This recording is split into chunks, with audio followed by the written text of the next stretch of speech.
Hey, what are you doing? I'm trying to figure out a creative co-working space for a landlord. They want to target corporates trying to do content, but also film. Have you had a look at this? So that's like a production studio that already exists, say for photography or for music videos. And then these are like common areas that creative content producers kind of shoot from. So your living room, your kitchen, maybe your gym, doctor's clinic. Like what I'm thinking is if you've gone to a set like say Home and Away or Big Bang Theory, everything's modular and you can move it. I don't know, you could probably build that into Yeah, can we try and do this? I don't see why not. All right, so we're looking at this plan, Kasia. It's about 1,800 square meters, Okay. and this is within Australia. Let's call it in Melbourne. All right. All right, because we got this CAD file, so we can, once we figure out what we want to do here, we can send it to the designers to do a bit of a test fit for us. Mm-hmm.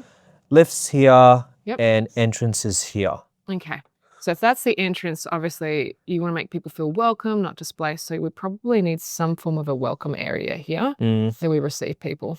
In addition to that, if this is a creative space, as we're under the pretense that it is, you probably want some form of storage for any like auxiliary equipment, anything that they might want to borrow, cables, lighting, any of that kind of stuff that might not be in the main area that's specific to what they're trying to shoot. So I'd suggest having like a bit of a storage room there that these people can obviously service, come in. Because I actually think, and this is my commercial brain, the storage is also an opportunity to generate some ancillary revenue because we can rent stuff out, right? Exactly. Because we had to rent all these lights today and it cost a bit of money. Look, in an ideal world, I'd love to have like a retail space. So then you could commission someone like a drag an image, a Panavision to have maybe a pop-up or something where they have their equipment and then they can rent that space and rent out their equipment so that you're not responsible for it. But in the context of content creation, as their needs might not be as robust, you might also be able to run that yourself. Yeah, because this is, I forgot to say, this is level, let's call it level 1. Perfect. Right, so it's not on ground floor, but we're low enough that if we really wanted to, we could punch some stairs into the ground floor. Yeah. The landlord's open to that. So we can think. So we were talking about the modular studios, which was really cool. Does that all need to be in one place? And that's an interesting question. I would say for the context of this, where you obviously want to have some office space, I would put it in one section, mainly from an acoustics, a privacy and an hours of use perspective. Because again, depending on the brands that you'll have in the office, they may only be 9 to 5, but you might have people coming to shoot after hours, early morning. So you got to think about security provisions for those brands. So I'd probably put them on one side so that you can have a secure point and have obviously on the other side the kind of the shooting where you can obviously put acoustic treatments and have it kind of contained. So maybe we split this floor a bit just for that purpose, because can I take this side? I was gonna say you could pick. I was gonna be a bit greedy and say I'll take the bigger side because at the end of the day there is going to be a rent target that we need to hit, because I want to make sure that we amenitize this as much as possible, so it really is a differentiator to target those media and those content creators, but we'll need enough of those private offices and desks and certain other bookable rooms to generate some of that reliable income. Like your anchor tenant. I mean, you need your anchor in there so that you have, depending on how markets change, you have that guaranteed revenue. So you can pay obviously your overheads. And with anything, especially I think when building a flex space, you want to diversify your revenue. So I think definitely you have your offices, but we can do some creative, funky stuff here to hopefully have revenue coming from multiple different streams. So I have been blessed to be able to walk a fine line between the film industry and also the flexible workspace industry. And there's one really obvious commonality between these two industries, and that is knowing your audience, knowing the niche of who these people are, who's the story for, who are you building the community for? And so I think this test fit that we're designing for content creators is really intriguing because it is a specific niche. It is storytellers. These people tend to require needing a sense of community because a lot of the work that they do is isolating and it does have demanding hours. And I think that we will have this great opportunity to really influence the next generation of storytellers, and also, have a community of people that the library is no longer servicing, and nor is the town hall.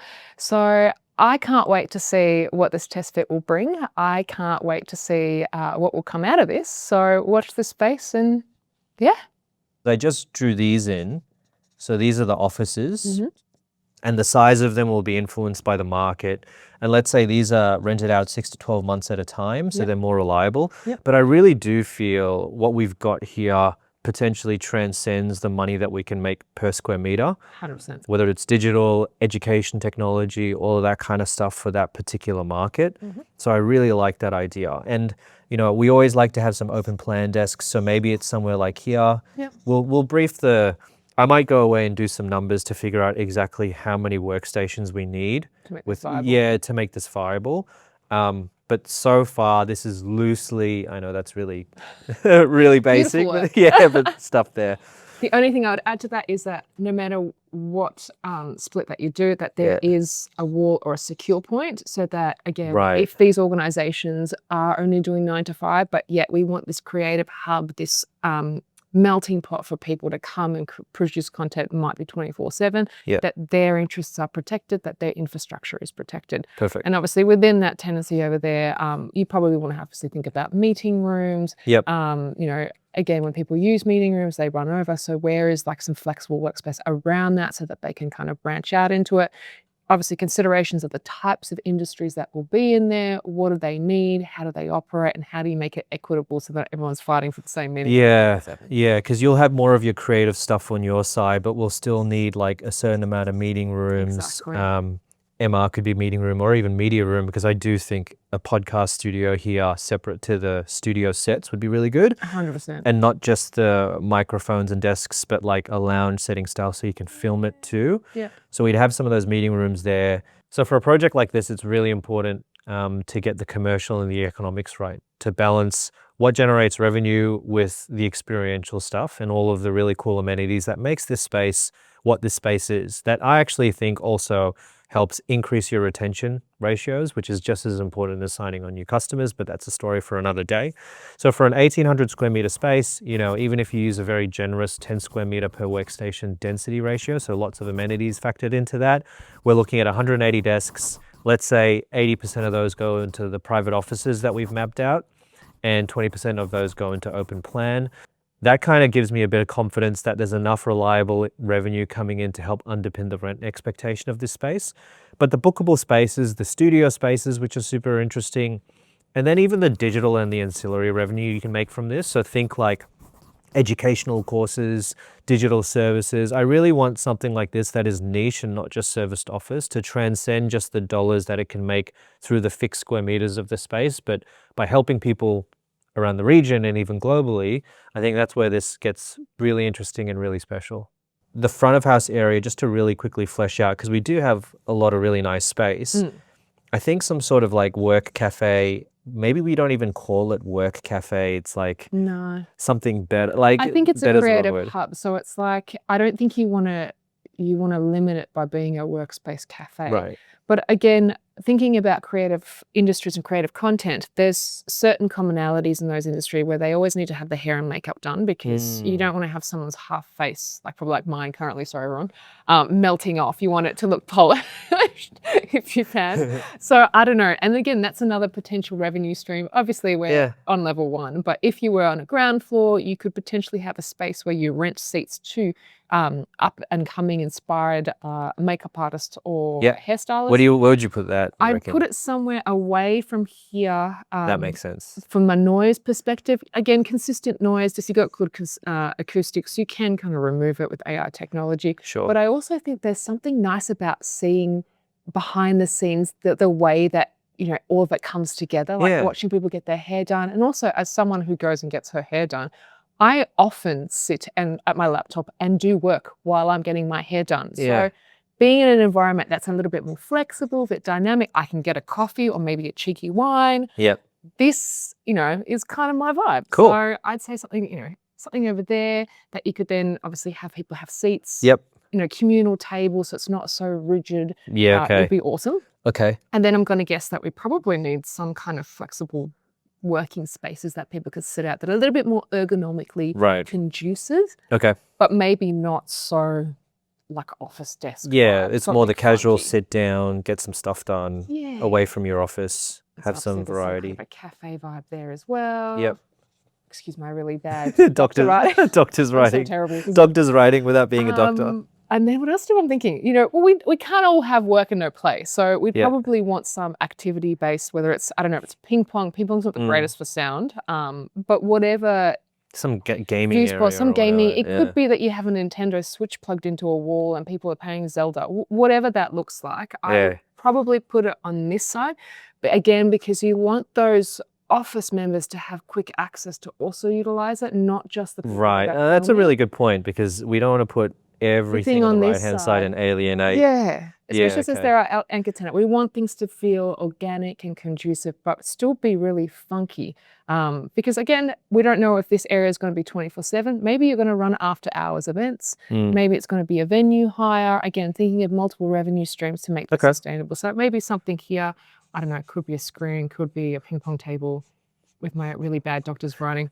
Hope you guys can figure that out. And if it's a Switch, it has to be a Switch too. Yes, yep. Because they've maybe got it's, that. I don't know, a PlayStation, we could get a sponsorship from PlayStation. Again, brand partnerships here. Well, yeah, we'll get to that, because I've got a couple of ideas for not just the creators, but also this space in terms of brands that should be getting involved, not potentially just as customers, but also, to get in front of the community that we're putting in here. But where do you think, so can you just kind of scribble the different studios or the stuff definitely. that would, So let's just assume for argument's sake that there's going to be some kind of really good acoustic wall here, floor to ceiling, and probably some kind of secure point as well, with some kind of identifying feature that allows people to know when people are shooting or on air, so that you know that needs to be quiet on set, and that when you can enter and exit this particular zone.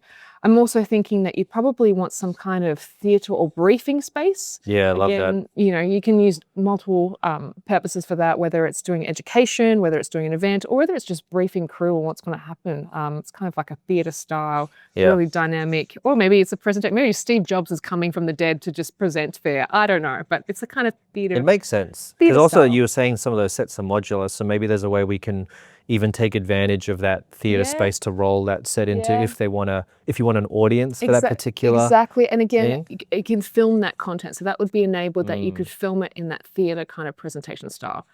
Again, obviously I'd love some storage. If we are doing modular sets, you might not need every component, so how do you wheel and move them so that they're secure? So storage is going to be key. Just put that as storage. My really bad doctor's writing.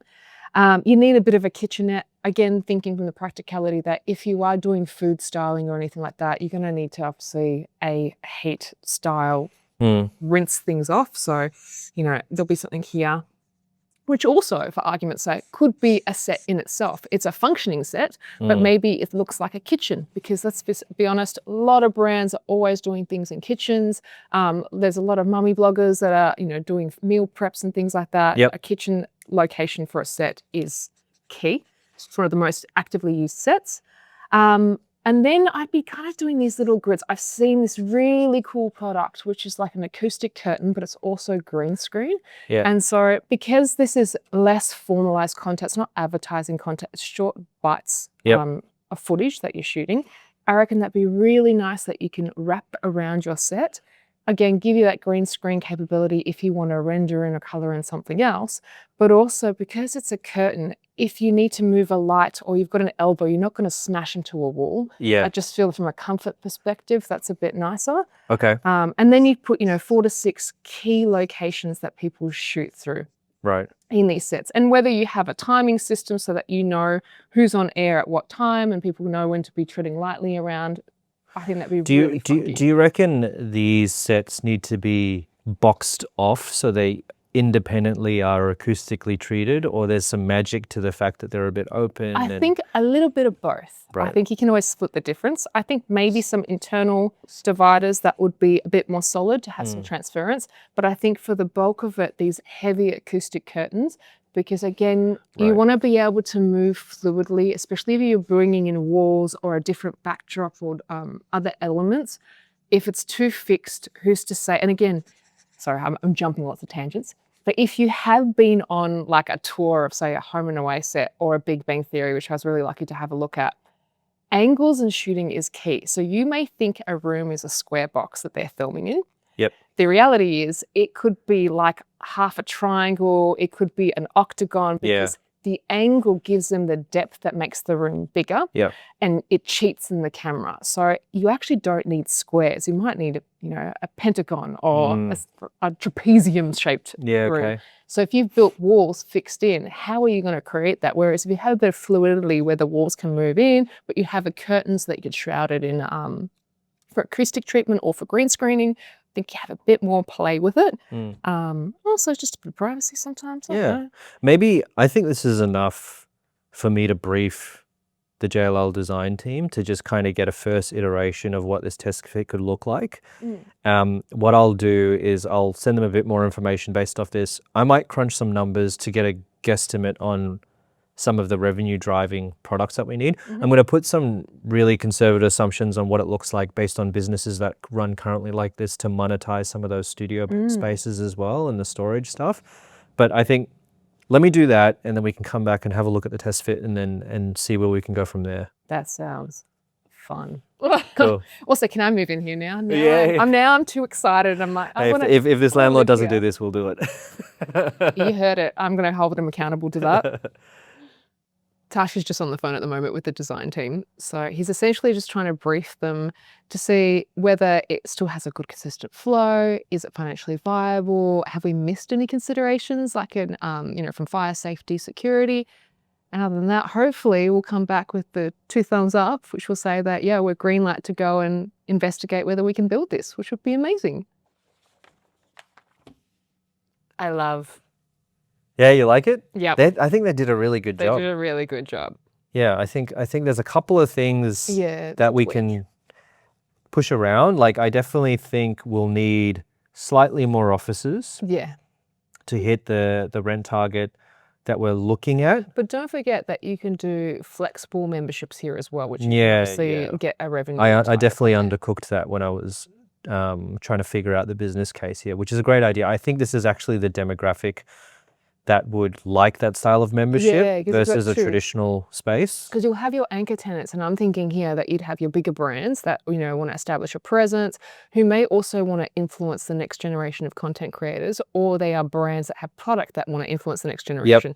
Here is where those next generation of content influencers will be their base, because obviously they're not at a stage where potentially they want to take an office. And then obviously then you have the infrastructure here that actually supports both of them. I like what they did because they took like the podcast studio is great because that's more of a film media studio, if you can see from the test fits. And they didn't put it next to a ping pong room and it's away from noise. Well done, guys. Well done. And the meeting rooms, I can see that there's a lot of informal phone, not phone booths, but just meeting booths, which is more for this, I think, style of industry. And you've got your phone booth rooms as well. Yeah, a ton of them, which is great. Fantastic. And even, again, I love this feature of that. You have a meeting room, but on the back of the meeting room, there's somewhere to sit and there's somewhere to ideate, because again, sometimes meetings run over, but you don't want to go back to the office. You have a thought that's left unfinished. So that's really clever. And then over here, look, they have downsized the amount of studio space, but I actually think that's a great thing. The only thing I'd suggest is the kitchenette. I'd make that a functional set. Right. And I'd change the kitchen into a different one so that you can maximize the options that you have. Okay. But other than that, this is fantastic. Yeah, I really like it. I'd work from here for sure. Yeah. When do I sign up? And I think here, all of these dotted lines are operable walls in the sense that if you wanted to film some of these, you can move there. Can I get your ideas here? Because we've got a photo studio here. From my understanding, it's one of those really, really cool, it looks like a vastly white backdrop because it's almost curved so you don't see corners. We've got a bar setting to shoot any bar scenes. We've got a kitchen, which I think is great because there's so much content creation around food and kitchen and cooking, and whether that's got plumbing included or not is a question for the design team and when we get to the build. And a living space, which could again be used for talking head content on top of the podcast studio. Any other ideas there, or do you actually like those? I like those. Again, I would remove some of the rigid walls. I'd still have them there. I would just shorten them and have curtains, again, because when you're moving lights, you want to be able to move angles, and I'd rather that those walls were not actually physical, but they were clipped in. Yeah. So again, that you can unclip them and move them. Got it. Because again, you may want to make a V shape so that you can have that depth. Yep. But that's just technicalities at the build. Yep. But what I love is that you've got these prominent areas. I wouldn't be surprised if there's a young upstart content creator that does their own little sitcom for YouTube, because you've got everything that you need here. That's cool. Which is cool, because we need more, like, Australians are such good storytellers, but we lack some of the support and the infrastructure. But with technology now, with all these new devices, I feel like if you can build it, they will come. Yeah. That's awesome. And it's all in one space on top of the community that hopefully, you know, what we build here, it'll be something where everyone helps one another. There'll be a lot of osmosis. One idea you actually had that was really great was with I'm going to ruin this floor plan, but I'll write some stuff here. I knew it, he can help himself. But especially with the kitchen and living room area, you know, if anyone from IKEA is watching, like, imagine if we could get some of these studios, have the furnishings and the FFE, whether it's an IKEA or a furniture company or a design company, because then not only are they presenting their product offerings to the community within the space, but anyone who films content in there has the option to click kickback. Yeah, affiliate marketing. That's right. What I was thinking that should be huge. Which is amazing, because this is a funny story. So I went to IKEA and they actually have a bar set up there. And I, as a joke, filmed my partner in the bar setup and posted it. The amount of people that thought that I had opened up a bar was, and you could see the IKEA tags off of it. So that was just off a joke. Could you imagine if you formalize that into a proper offering and people are shooting it into a space like that? You would have people then going, oh, I love that setup. I'm going to go purchase that. What was the thing I saw the other, I think it's called eBay Live. Have you seen that? No, but I've heard of it. Yeah. So there's a lot, there's a wave of kind of, I wouldn't even call them influencers, just almost like solopreneurs, like entrepreneurs that work from themselves, and they leverage content to do that, where they literally do live listings on eBay and other platforms where they're constantly selling products. In Asia, it's huge, where I've seen this viral clip of where there's one woman who's literally like shows a product, goes to the next one, shows the product. It's like 2 seconds on each product, probably shows like 1,000, and that's e-commerce retail. But I see a business coming in and leveraging these studios, booking it out for a few hours, because again, the beautiful thing about these from a commercial standpoint is they're not booked an hour at a time. They're booked for a whole day or a half day, which is way more reliable than a meeting room in terms of commerce. And also potentially at nighttime. The amount of times film studios come looking for a dynamic space, and they come into offices and they shoot after hours, where relatively, when you're looking at office spaces, that's the period of time where they're making no money. So it's really interesting. I think obviously you still need more time to drill down into the finer details. But it's an exciting proposition. Like, I think there's definitely, this is where some of the spaces. Is that enough storage room for you? I think that I think that is quite a lot of storage, because you got to remember the walls. That's the same kind of distance that these walls would be in. And then again, you'd have maybe some props, which is, and again, another business where you could rent props out. For some sure. Of these sets. Yeah, I like that, because also from an office angle, there may be, like, for example, this corner here, that when we get closer to the build becomes more of an executive one, where instead of it going directly to maybe a small, medium business, it's a brand or a company that wants access to this community of. And to that point, that brand may have items that are props that are rented. It could be, I don't know, KitchenAid, and they have kitchen appliances that, again, that goes into that kitchen, and there's a kickback for the content creator. And everyone watching, if this does turn into a 20-person suite, I would want a 2-3 year almost license on it. So it's not a 20-person suite, 6 to 12 months, and then you're worried refilling it every year. That kind of gets a bit of a P&L head scratcher. Yeah, this is really cool. I think, you know, maybe I can take this to the team, get a quote to build the thing, and we can see what the owner wants to do, try and get this thing up and running as soon as possible. You know, you'd have a lot of fun pre-marketing and pre-filling the space in terms of a marketing strategy, because it's for film and content. You probably could do a bunch of user-generated stuff as well in exchange for a couple of memberships. But yeah, I really like it. This was fun. This is so fun. Sign me up for the first membership. Yeah, okay. Hopefully it's complimentary. All right. Well, let's take it and let's check it out.